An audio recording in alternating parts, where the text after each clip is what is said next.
Pedagogy science में आप सबका स्वागत है। ये YouTube में मेरा पहला वीडियो है, तो कृपया करके मुझे सपोर्ट करें। आज मैं पढ़ाने वाली हूँ प्लांट सेल। सो टेक्निकली मैं मास्टर्स परस्यू कर रही हूँ बायोकेमिस्ट्री में, और मैंने सोचा क्यों ना पढ़ाई करते करते मैं आप लोगों को भी थोड़ी सी ज्ञान की बातें दे दूँ।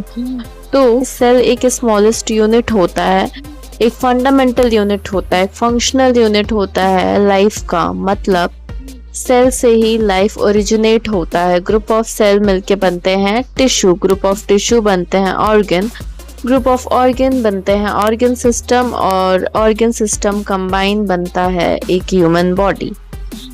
तो जैसे कि हमारे अंदर सेल्स प्रेजेंट होते हैं, वैसे जितने भी लिविंग ऑर्गेनिज्म है सब में सेल प्रेजेंट होते हैं, और उसी में हम पढ़ने वाले हैं आज प्लांट सेल के बारे में। जनरली दो तरीके के सेल होते हैं, प्लांट सेल और एनिमल सेल।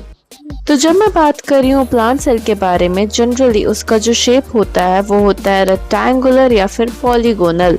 वो एक सेल वॉल से सराउंडेड रहते हैं। जैसे कि आप घर में रहते हो, आप अपने कमरे के अंदर रहते हो, तो टेक्निकली वो कमरा आपके लिए हो जाएगा एक सेल, और उस कमरे की दीवारें आपके लिए हो जाएगी सेल वॉल। तो जैसे कि हमारे कमरे की दीवार हमें क्या करता है, प्रोटेक्ट करने का काम करता है, किससे, बाहर के लोगों से। वैसे ही सेल वॉल का काम रहता है एक प्लांट को रिजिड शेप प्रोवाइड करे, एक डेफिनेट शेप प्रोवाइड करे, उसे मैकेनिकल सपोर्ट दे, और जितने भी फंक्शन है उसे रेगुलेट करने में मदद करे।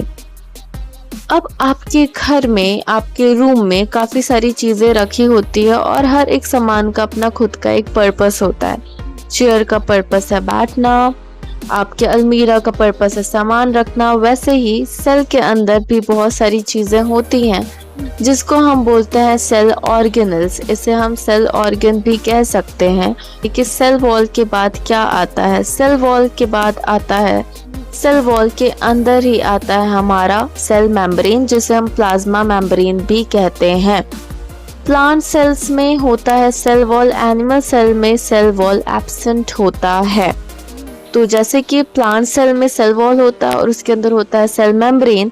सेल मेम्ब्रेन का काम रहता है जितने भी इंटरनल सेल ऑर्गेनल्स हैं उसको प्रोटेक्ट करके रखना एक्सटर्नल सेल से।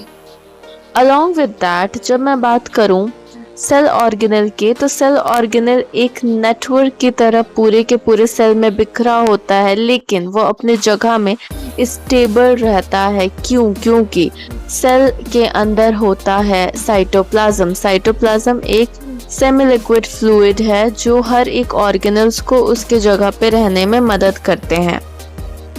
सेल ऑर्गेनल के कुछ नाम हैं, जैसे कि nucleus, plastid, vacuoles, mitochondria, lysosomes, endoplasmic reticulum, पेरोक्सीसोम्स और गोल्गी बॉडीज।